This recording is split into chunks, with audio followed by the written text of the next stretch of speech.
welcome to a special edition of Tech. On this episode, we have guests from Stag Power, a group of youth based in Ypsilanti that works to address gentrification and preserve Black and Indigenous history, culture, and art through writing and performance. Hope you enjoy.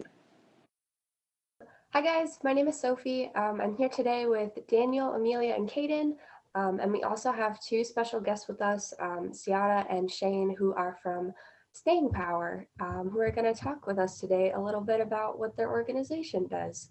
Um, would you guys mind kind of just telling us like what your organization does and maybe like how and why it was started? Staying Power is an organization with like the arts. We use poetry, we use like singing, rapping, all of that to help combat gentrification through the arts. And we started because this originally wasn't an Ypsilanti organization. It started in Richmond, California, where our main mentor, Molly Rayner, used to do mentoring at. And it started there because there's a lot of gentrification happening in Richmond. A lot of people were being evicted from their houses for no reason. A lot of people were going homeless, and we thought we could like tie that in with Ipsy too, because we people here are also experiencing those same things. Yeah, like Seattle said, we all feel the most comfortable speaking out with with what we love, right? So I think it's important that we are able to speak out obviously, and sometimes you just need to say what you need to say. But I think as everybody knows, it's when you can deliver something poetically or through music, that can help people internalize more. And and that's what we love to do. So simultaneously looking out for our mental health and not trying to stray too far and doing things that'll make us super uncomfortable while speaking out, and simultaneously you know uh, uh, uh, uh, using our art, whether it be real subliminal type messages or straight up telling you what's up through a piece. We uh that's how we roll. That's awesome. Would one of you mind explaining maybe to some of our listeners if they're not familiar, like what gentrification is? Yeah, for sure. So gentrification is there's a couple of different ways I like to explain it. I think one of the best ways to do it is um redecorating an area to make it more appealing to more wealthy individuals. Um, so, for example, um, for myself, I used to live in an apartment complex called Arbor Point that was right across from the south entrance of WCC. It's now called Willow Ridge.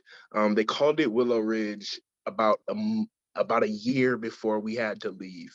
And during this time, they started putting in new appliances and refurnishing all the units and everything.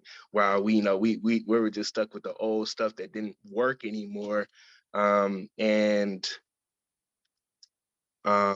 essentially rent gets to a point after they redecorate and everything. They change the name to um now you can so then they can start bringing in college students, and they can bring in like I said, just more wealthy individuals that can keep up with an increased uh rent.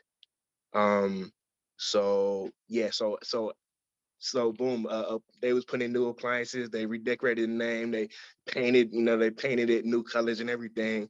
And after a year, they were like, all right, your lease is coming up, what you want to do? You can stay here. And technically we were grandfathered in to the they were no longer accepting Section 8. So but since we were already living there, we could have been technically grandfathered in to a point where they would still accept Section 8, but they would not come in and refurnish our spot, even though it was after 10 years, it wasn't in the best condition. So we decided to move. We in Schooner Cove now. We in Schooner with it. And Schooner Cove super cool.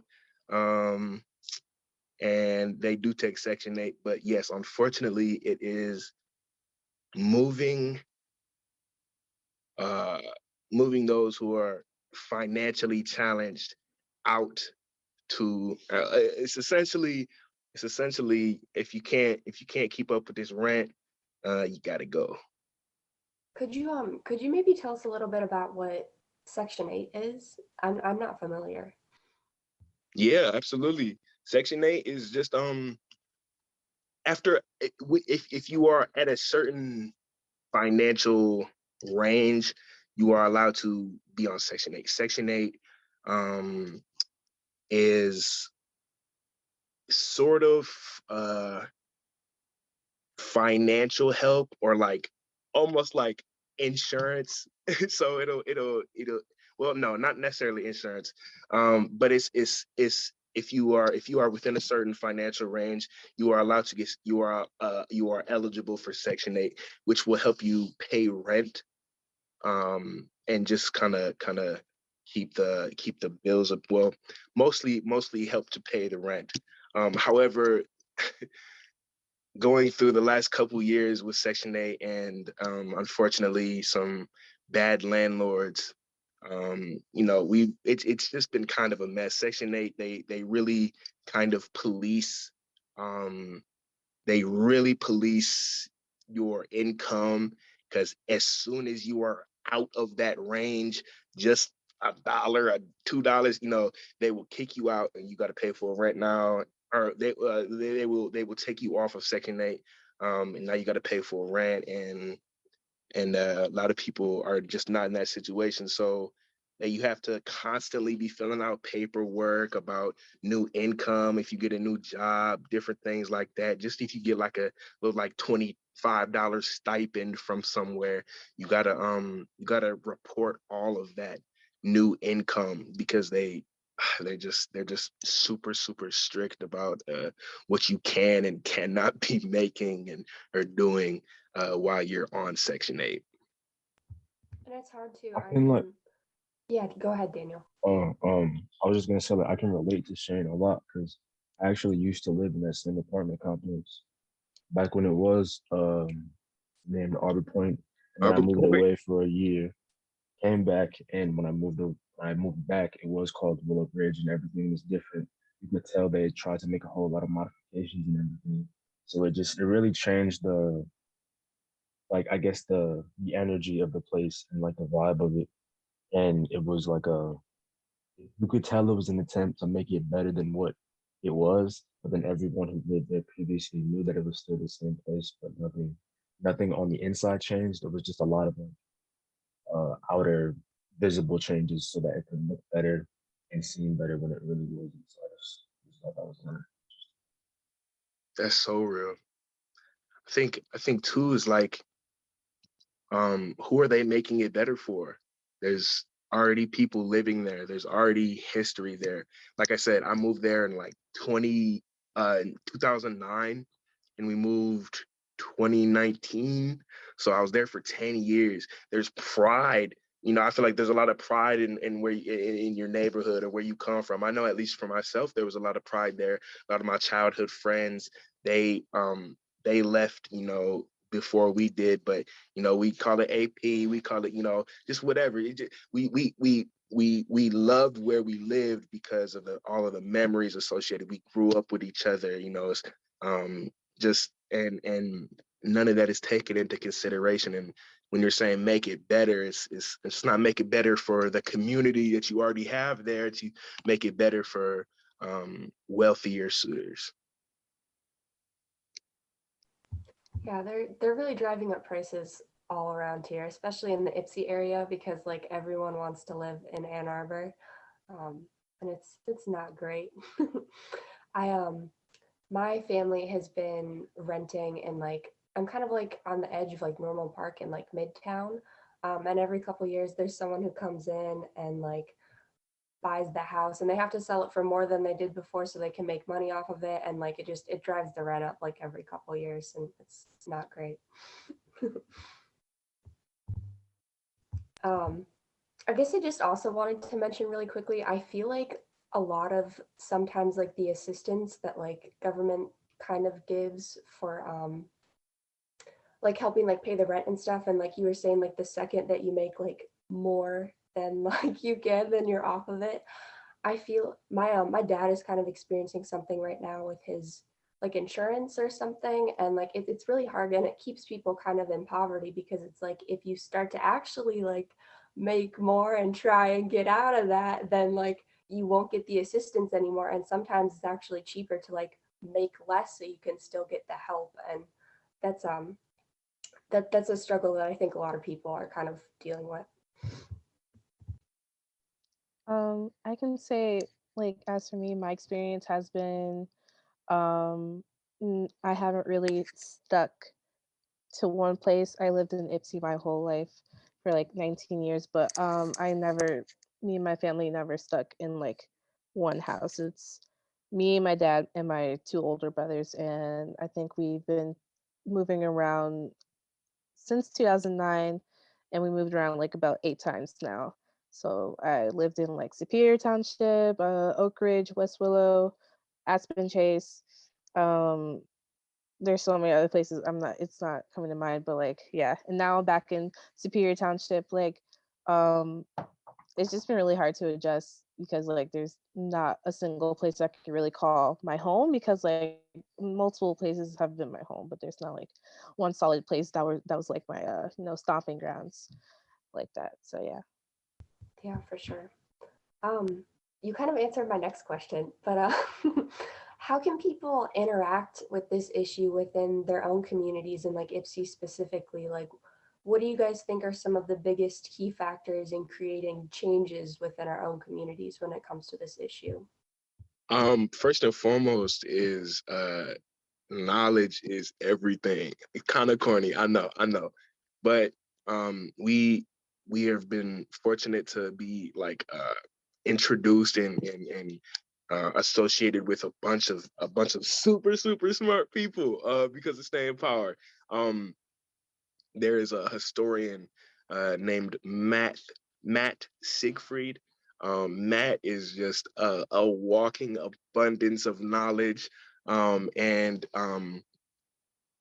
just well, that doesn't necessarily answer the question, but that was just off topic. Knowledge is the key. I think you got to know what gentrification is. You got to know what Section 8 is. You got to know what happens if you're off Section 8. Like you said, that's a wonderful point about, how do I move if I'm off Section 8 because I'm making a certain amount of money, but then because now I got to pay full rent, I'm like, like you said, it's sometimes less expensive to just stay on Section 8. And so they they keep us they keep us where they want us, essentially.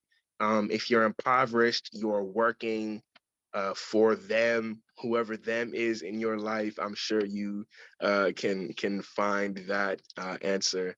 And you just got to know how to move, how to be financially literate, how to be how to support others, how to come together, and create things like community land trusts, where we touch on that in our upcoming show, where a land trust, essentially, kind of dumbing it down a little bit, is um, an assortment of a community comes together and they say, y'all, we don't want you to take this land. This land is ours, and so we're going to form a bit of a, we're gonna get people together to start a nonprofit, and then this can be a land that is run by the people. Essentially, we can govern ourselves. We can um things like that. So God, the history, the history and the knowledge is a lot, and it's overwhelming. And I think until I'm out of poverty, it will be an ongoing, and even when I am out of poverty, it will be an ongoing journey of inheriting knowledge. But then also showing up to city council meetings, because sometimes, like we said at the beginning, the art and love and unity, all that's cool, but like it does, a lot of times that's not where the change comes in. It's showing up to city council meetings, coming up in mass, bring a bunch of your friends, and because they, you know, a lot of stuff gets passed by us and then we complain about it, but we don't, you know, we don't show up to you know, speak out against the things that we don't like. And it might be boring, it might be difficult, but maybe not, because it's about where you live and your livelihood. So you know, it's I think those are two super big ones. Yeah, for sure. I love the idea of like land trust, basically. I know they're trying to kind of do a similar thing with policing at the moment, where like the police who serve in a certain community have to like also live there. And I think a similar thing with like owning income properties would be really crucial. Like I live in a duplex, and the last person who bought our house, like the apartment that I live in, lives in like Oregon or something. Like they didn't even look at the property when they like came to look at it. And Yeah. I just, in like the one time that they've been here, like they never make eye contact with us when they come to the house. It's like a total like don't name the pig sort of thing. Like they just like Yeah, won't talk to us. exactly. It's terrible.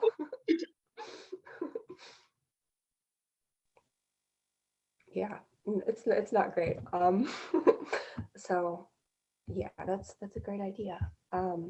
How can people get involved with like your organization specifically? Like how can people like come to like work with you or like kind of contribute to your movement?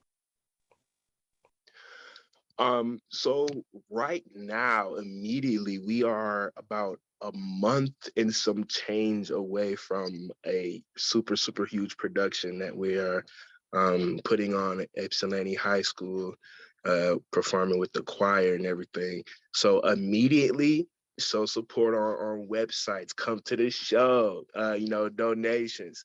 But then definitely after this production, um, you know, starting in the summer and then continuing onwards, we're gonna really get in the streets with it.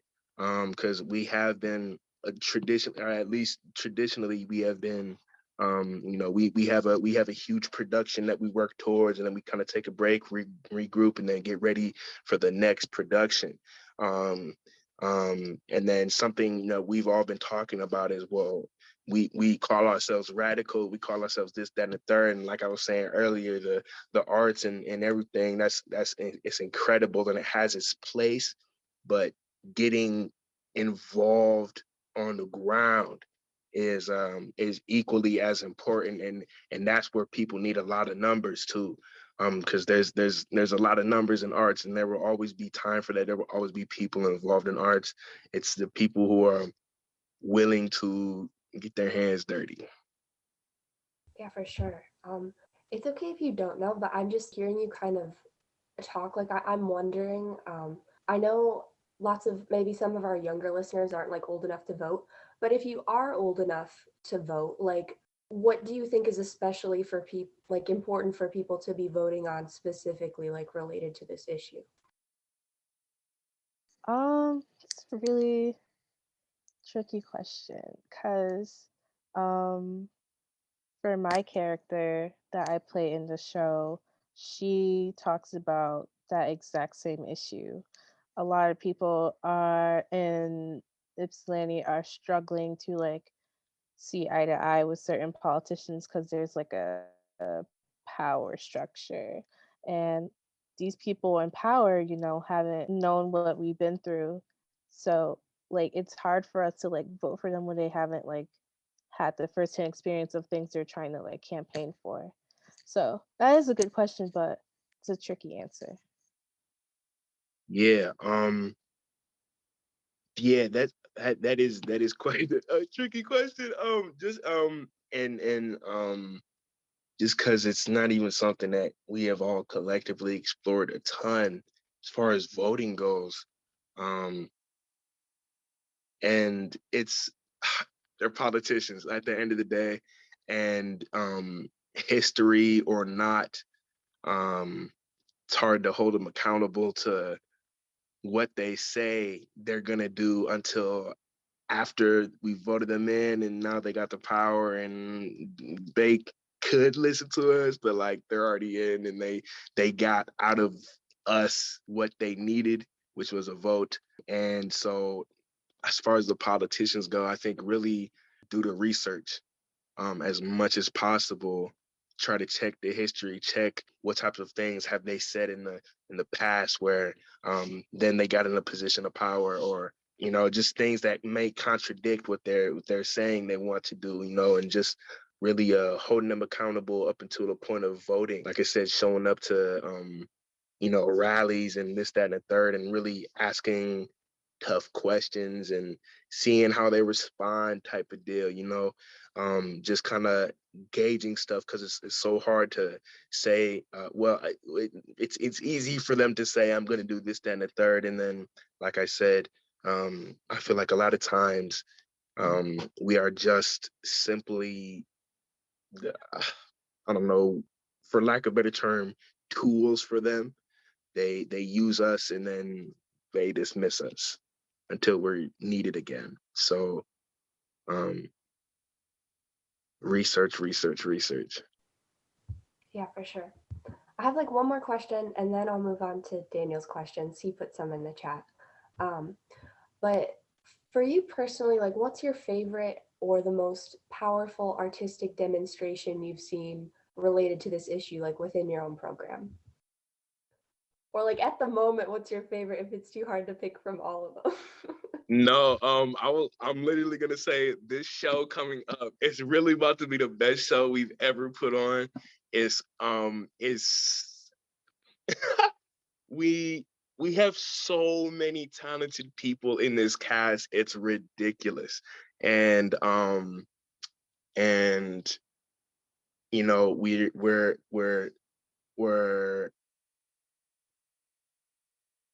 we're all passionate about what we're saying. A lot of these stories are from personal experience, and I think we're just really having an in-depth conversation about it throughout the whole show, um, around gentrification, around housing injustice, and combined with the incredible talents of Siada Tucker, myself, everybody else involved in the cast. This is really about to be so explosive. We're working with Ypsilanti High School Choir, and they're recognized countrywide, and they do great things. And we just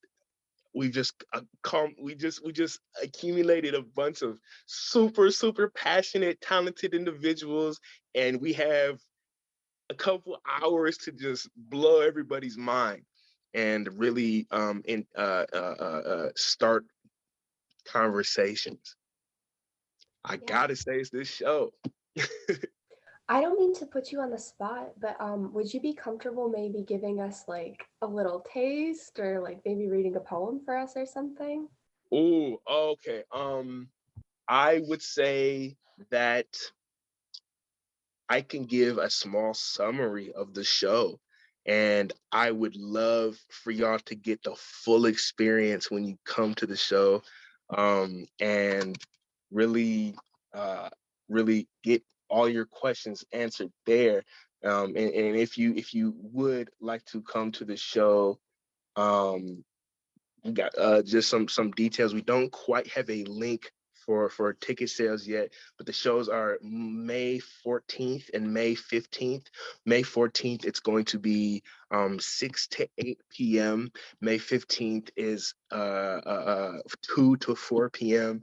ticket costs go by $5 for the youth, which is 21 and under, 15 for adults, 21 and up, and then there's a $50 VIP package that includes premium seating, private usher experience, and goodie bags from Staying Power and Staying Home, and additionally, all free for all students who attended Ypsilanti Middle and High School or high school.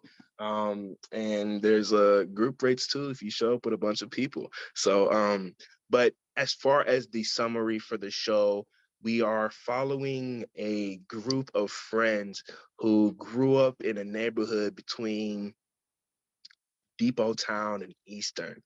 And they have just been informed, or rather, they are informed that their block, that area that their neighborhood resides, is up for sale. That's one of the number one spots for real estate, especially in Ypsi now. Is in between Eastern and Depot Town. Those are, two of the biggest reasons that people go to Ypsi in the first place, if they're not from Ypsi. So definitely a powerful emotional experience. And if you can't make it to the show, everyone, well, I'm sure we'll have recordings, and we can organize all that stuff afterwards. But yes, y'all show up if y'all want the full experience. We're talking about the things that we're talking about right now. Like I said, super, super, super, super talented cast, and can't wait. That's so cool. We'll make sure to plug you guys on our website or something so There you people go. can sign up for that. Yeah. Yeah. Daniel had a couple of questions. What advice would you give to someone trying to start something like Staying Power in their own community? What do you guys feel is the most important factor for the success of your mission and the program / organization's longevity? I would say find a community of people who are like-minded as you are. A lot of people that want to be like, hey, I want to join this too. Like, I'm really passionate about this topic that you want to explore through a community of people. Because that's how exactly we started Staying Power. We had auditions for poets and musicians who wanted to get their expressions out about this topic, and that's how we chose our cast this year. That's how we chose our cast in 2019. So yeah, I'd say just find a group of like-minded people just like you. What do you think is the greatest asset of Staying Power? And without Staying Power, what would you guys be doing? I think the greatest asset, like Siada said earlier, is we're transparent. It's a very safe space for communicating mental health needs, physical needs, emotional needs. We're all there really supporting each other. Like Siada said, we're all like-minded in our wants and what we feel is important and what we're passionate about. And without Staying Power, school still probably. I'm currently a student. But really, this came at a time. In 2019, that was my intended graduation year for high school. So I was a senior. I dropped out of high school. Was going to Pioneer, dropped out, and because I was I was involved in the theater, and after I couldn't really do theater shows, I was like, I don't really see a reason for attending class anymore. I wasn't learning nothing anyway. So so I was like, I'm gonna just I dropped out, and I don't regret it to this day. I went and got my GED like a semester after, and then I was in college, and it was Buddha Bam Bam Bam. I'm there, and it was cool. But Staying Power, at least for myself, it came at it like I said, it came at a time where I didn't know what my next plans were after I dropped out of high school. I knew I was going to go to college, but even college, even to this day, I'm still kind of, questioning myself, my intentions for really going to college. And with Staying Power, I had this opportunity to be the lead writer on this show, the artistic director for this show, and just every I got this huge task that I knew I wanted to get into eventually. And after our last production in 2019, before quarantine started, I was like, I knew then that the eventually the reins from our previous, artistic directors and lead writers were going to be passed down to someone. And fortunately, everybody trusted me, trusted my vision, trusted, my abilities. And so now I'm doing half of everything that I'm trying to be doing. That's the goal in life, is to be a successful actor, producer, director, as well as I'm a jack of all trades. I do it all. Music, rapping, singing, poetry. I dance if you give me the right choreography, and so this is jump started my motivation. And after the show, or during the show, I'm just constantly like, oh, staying power, staying power, staying power. And after the show, it's gonna be the same way, and then some, because I got this resume of this professional production that we're about to put on. And I'm really fortunate to be to have all these opportunities fall into place like this. Yeah, that's so great. I love your energy so much. You're so enthusiastic about this issue, and I don't know. It warms my heart to see that there are people who are so passionate about like expressing themselves and helping other people and making them feel seen. Like that's so important. So I want to commend you for all of the awesome work it seems like you're doing. I guess another question that kind of came up, because you mentioned quarantine, like how's the pandemic kind of exacerbated some of these issues that you guys are trying to address? Oh, that's a good question. I think the pandemic, like, I wouldn't say caused, it like helped unearth like all of these problems we're facing nationwide, like um food scarcity and like rent increasing and people going homeless, people like not getting their needs, people like dying from COVID, etc. Like these are all issues that like are still under the umbrella of gentrification, because like a lot of people weren't really safe. Like a lot of people still have to go to work, they couldn't afford to stay home, like they couldn't afford like not helping to pay their rent because it kept rising.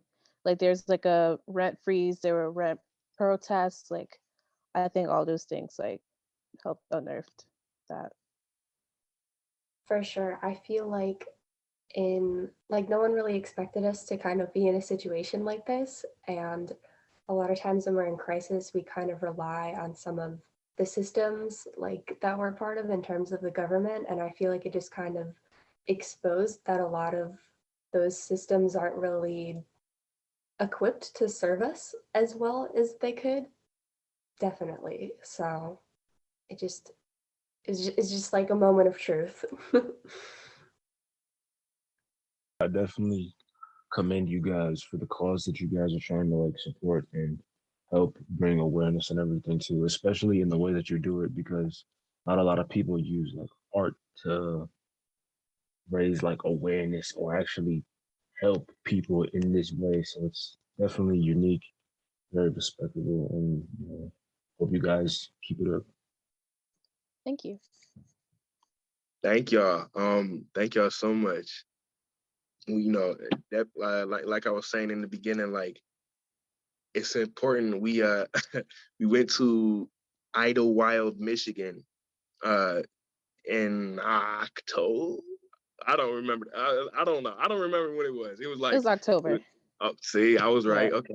So so in Idlewild, Idlewild is called by many names.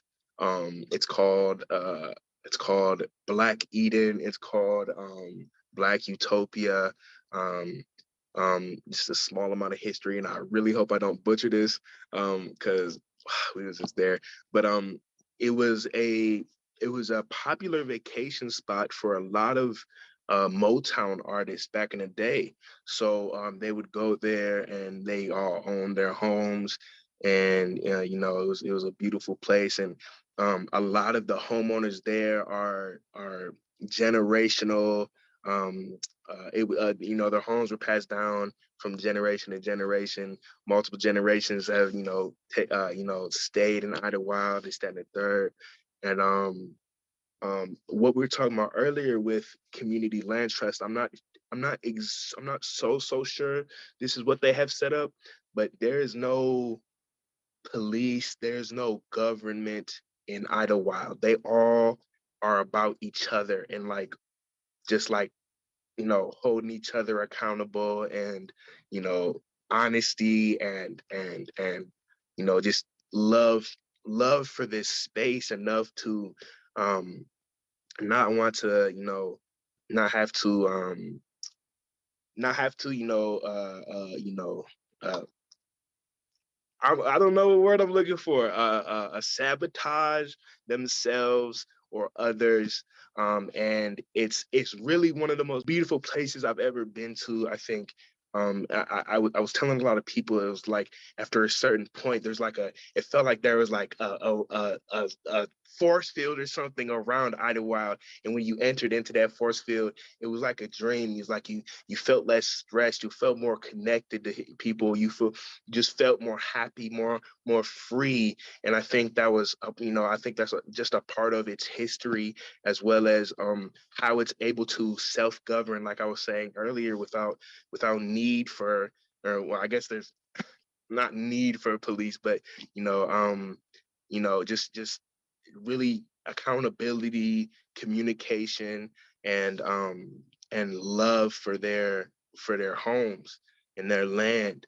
And one of the things that was long-winded, which is to say, one of the many pieces of knowledge that we were able to pick up in Idlewild was was building on each other's strengths, and as opposed to focusing on what you're weak at or what you could be doing better, is improving your strengths, and allowing that to be the dynamic with people, in order to speak out, in order to help people grow, in order to accumulate resources. um, just because, you know, we want to, if you're building on your strengths, you're coming into a situation, whatever it may be, as your best self, and that's the only way you can not only be there for yourself, but also give your best self to others. So using our art, as we're all artists, acting, whether actor, acting, poetry, rap, singing, anything under the sun, it's you know, this is we're all using our strength to speak up and create conversation and create space, and eventually create resources. So that's also quite the fortunate circumstance we're all in. For sure. The work you guys are doing is really important and impactful, and I just, again, commending you, because it seems like you're all very passionate about this issue, and that's just so cool to me. And thank you for taking the time to come and speak on a lot of this, like on our podcast. We really appreciate it, and we love having conversations with passionate and intelligent, like-minded individuals. So thank you for being a guest on our podcast. Yeah, see, I just said hearts and everything. Like it's the youth, y'all. that's really where it starts, y'all. Because this is, I'm not old yet, so I'm not gonna speak on it. But I know I talk to a lot of old people, okay, and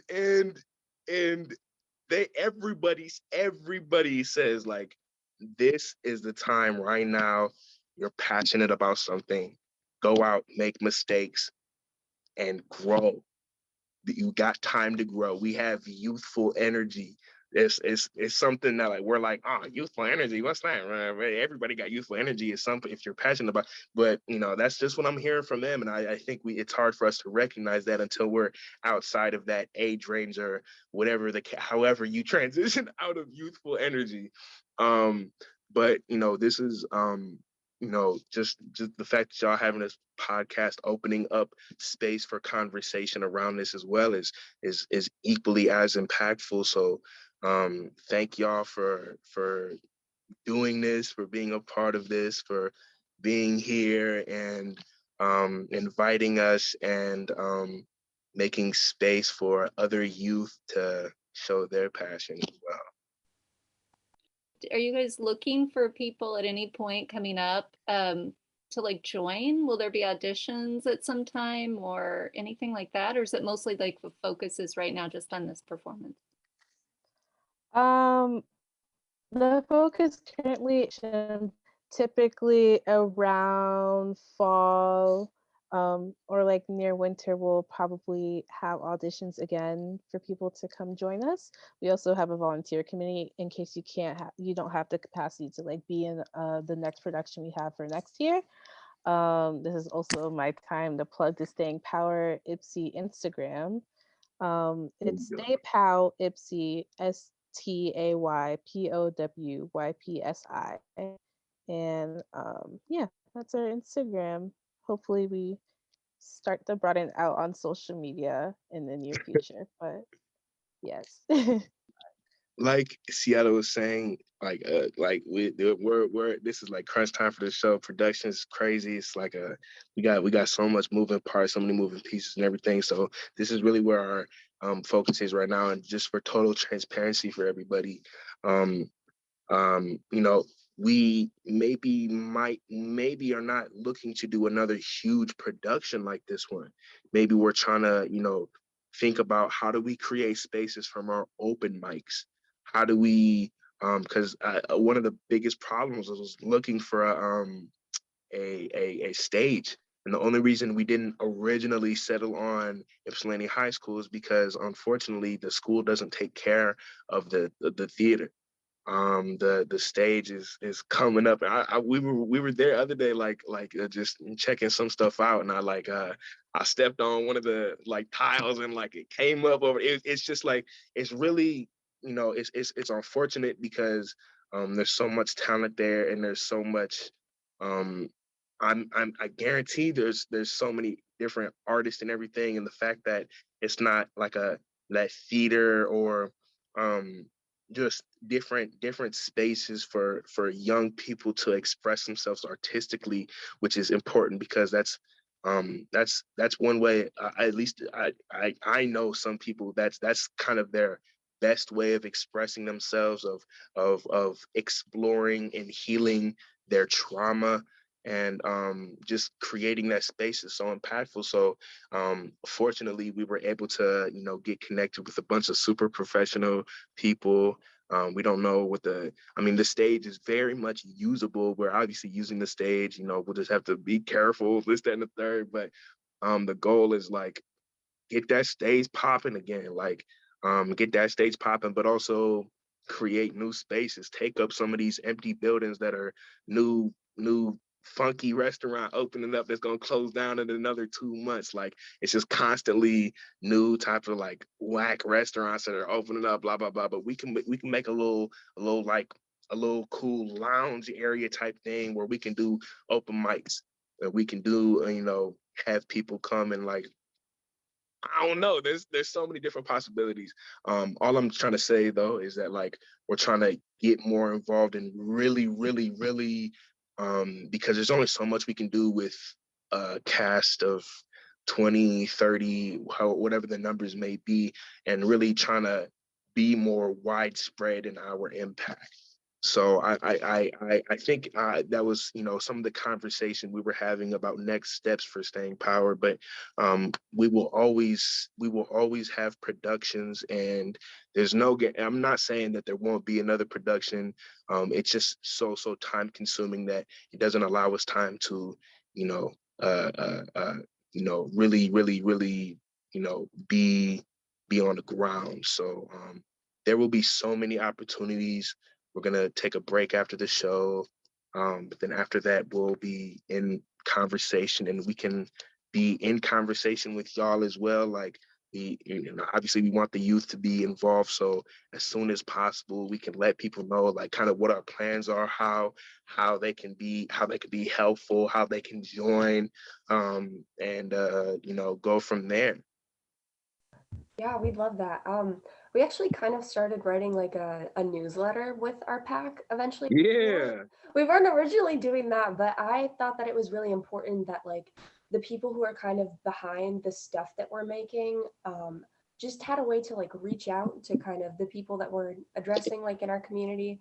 I don't know Yeah. if you know a lot about our packs, but it kind of started out as something to help people with like their mental health, but then it Wow. evolved to surround like other issues within our community that are important to us, like Black Lives Matter and like queer pride and or like saving the environment. I think our next theme probably is like financial literacy and stuff like that. So we could definitely, if you wanted to reach out to us, like I could put something like in our newsletter to like spread the word, or we also have a website and we could put you in like the teen section of our website. So we'd love to do that. That would be great. Do you guys have a podcast going that I saw? Like, do you want us to talk? Do we need to like refer people to listen to yours or not? Well, okay, so we yes and no. We kind of had to stop for some reasons, but then the show just like took over everybody's life, so there was not any time for a podcast anymore. But I think definitely over the summer is when I'm already knowing that me, Siada, and our other co-host are trying to you know start that podcast back up, because I think that's a super, super, super cool way to talk to a bunch of different people, even if they're not like, just doing it over Zoom, like even if they're not in the same space as you. I think it's just a really incredible, and then conversation is one of the most important things in the world. So yes, there is a podcast. Y'all can I don't have the podcast information, being totally honest. But when we do, and when we start it back up, we'll let y'all know, and then maybe we can get a little collaboration going. Thank you. This podcast is part of a teen subscription pack project. If you want to sign up for a monthly supply pack or learn more, visit ypsilanti.org/packs. That's ypsilanti.org/packs. Hope you enjoyed. Have a good day.